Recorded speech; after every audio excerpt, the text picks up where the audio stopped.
کوئی بھی چیز جو آپ کو پریشان کرتی ہے وہ آپ کو صبر سکھا رہی ہوتی ہے.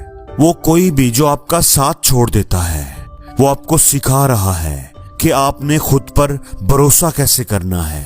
کوئی بھی چیز جو آپ کو غصہ دلاتی ہے وہ آپ کو معاف کرنا اور ہمدردی کرنا سکھا رہی ہوتی ہے. کوئی بھی چیز جو آپ کو کنٹرول، آپ کو قابو کر رہی ہوتی ہے وہ آپ کو سکھا رہی ہوتی ہے کہ آپ اپنی طاقت کس طرح واپس لے سکتے ہیں. کوئی بھی وہ چیز جس سے آپ نفرت کرتے ہیں وہ آپ کو غیر مشروط محبت کرنا سکھا رہی ہوتی ہے. اور کوئی بھی چیز جس سے آپ ڈرتے ہیں وہ آپ کو اپنے خوف پر قابو پانا، بہادر بننا سکھا رہی ہوتی ہے.